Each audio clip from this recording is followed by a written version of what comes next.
It's Tom Chenault, and good morning, everybody. It is the Hair on Fire call. I do hope and you're having a fantastic morning. All the callers are muted. The conference code thing is actually working. The video's on, so we'll have that if you want to see this later. Yesterday with the yawn is up and on YouTube also. But the name of the game is, you guys, I hope that this week and going into Christmas week is something that is incredibly important to you, to take your attitude and make it a 20 on a scale of 10, no matter what. Because the holidays are a time of great stress for everybody.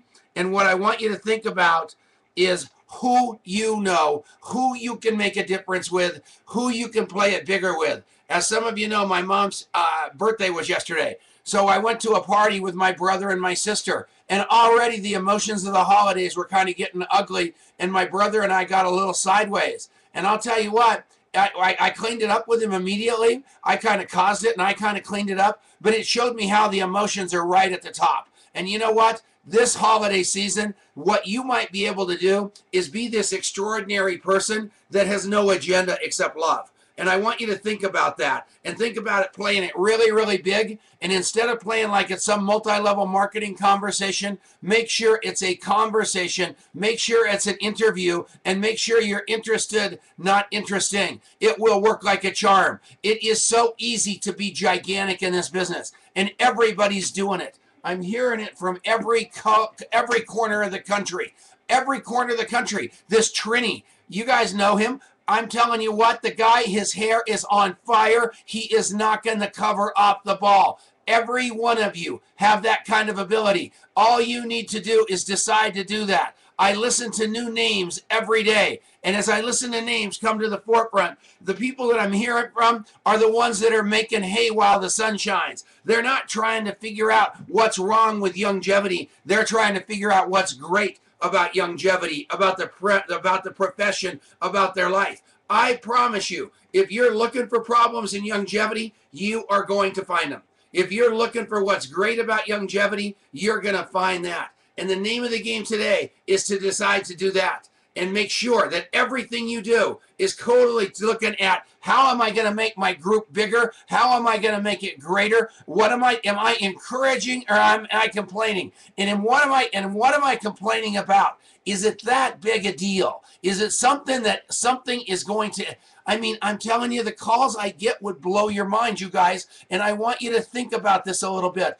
I'm telling you, we got 400,000 distributors over there at Longevity, your company. It is a big, big machine that the Wallachs operate every day of their life.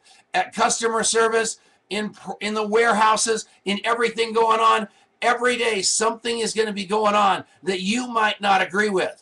But you aren't the whole picture. You aren't the whole team. You aren't the whole company. And you need to get that part. And if you've read the Robert Chris books, you're going to realize there is a big picture there. And all you need to do is say, what am I doing for my team? How am I leading for my team? Am I inspiring them? Am I motivating them? Am I leading them? Or am I putting them into some spot of, we are worried about a mouse turd? You don't want to be tripping over mouse turds. You don't, I promise you. There's mountains out there to climb. You don't need to be tripping over those little things. So think about the things that you can do something about today. Think about the fact that you've got 4 leaders that you want to inspire and you want to take down the road and that you want to jump in the foxhole with. Think about those 4 leaders and what they're going through today. Think about what they're doing around about Christmas, around the holidays, around going on to with the presents and all that stuff, and what you're able to do for them to make that all a little bit easier. And call them on the phone. Erlene Downey, how are you doing, Erlene? How's it going at Christmas? I know you had some surgeries. Is there anything I can do to help you out? That's all you do. You are going to be bigger than anything out there. I love one of the distributors last night. Somebody called me with a power of who moment, and he's asking me on the phone, Tom, what about this guy? What about this guy? What about this guy? And I'm going, man alive, I haven't thought about them in a long time. And you know who they knew, and then he went through some people that they knew that I hadn't thought about in a long time. It was such a beautiful thing. It blew my mind because it let me know one thing right now. You guys are reading the power of who. You're thinking about people that you know in your life. You're thinking about people that know people in your life. And all of a sudden, that circle of influence that you swear you don't have starts to get much, much bigger. That's what happens. It gets much, much bigger. And all of a sudden, it's huge. I called Steve Wallach last night. I said, this guy used to be a doctor inside of Longevity. He lives down in Colorado Springs. He was a big deal. Where is he now? Steve says, man, he's a nice guy. I think he still lives out on the east side of town. Why don't you give him a call? And I'm thinking about these people, and as the circle gets bigger and bigger and bigger, all of a sudden I'm going, man, I've got to start thinking of people that are thinking of people that are thinking of people. Just like they talk about in The Power of Who. If you just go that one dimension of the people that you know, I promise you're going to run out. But you'll never run out of the people that know the people that know the people. And all you need to do today is to decide to do that. Decide that you are going to leverage relationships. You're going to ask for referrals. You're going to see who knows somebody who knows somebody who knows somebody. By the way, I'm doing this little company called Longevity. Is there anybody that you can think of that I should be talking to?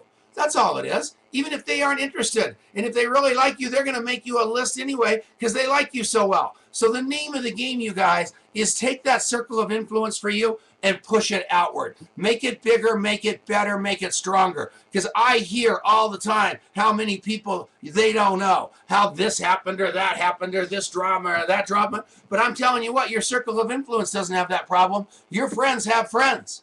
Ask those friends about their friends.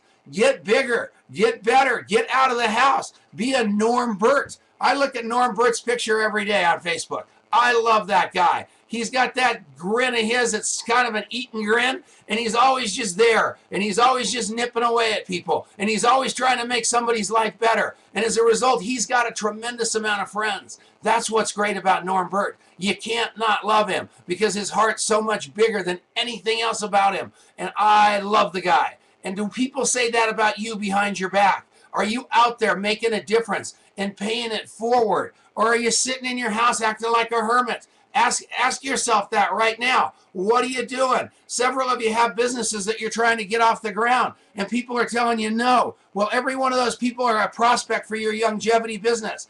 As you're going down the road and you're saying, hey, look, I just moved to Colorado. I've got this business. I'm trying to launch it in this area. I'll guarantee you one thing right now. I'll do the best that there's ever been. No, we don't have an interest for that. We can't quite afford it. You know what? I've got another idea for you. I know this woman. I want to have a cup of coffee with her and you because we could probably help you with that fact that you can't afford something. Because we've got something where instead of being one-dimensional in what you're focused about all the time, and I hear this all the time, Tom, I can't do Longevity right now because I'm working on this, this, and this. And I go, really? What's that look like? Well, I've got all these people I'm talking to, and I've got all these things I'm going to, and all these things to get ready, and then I go to these events, and I'm around people all the time, and I'm so busy working on that. And I go, you're not talking to human beings? You haven't got the time to say, how are you? What's going on in your life? How's your health? How's your money? How's your time? And if they give you any complaint about any one of those three, you say, I might have an idea for you. No, you've got time for that. You're just not doing it. You've got time for it. You're just not doing it. And why aren't you doing it? I don't know. But I'm telling you, if you get that coffee shop interview down pat and you start doing that, your life's going to change tomorrow. Their life's going to change tomorrow. And you're going to make the world a better place. That, my friends, is my story. I'm sticking to it. I love you guys. Thank you for making it every day better. I love hearing about the Trinis of the world where all of a sudden everything looks better in life. Be that person. Have an awesome day, everybody. I love you. Here we go.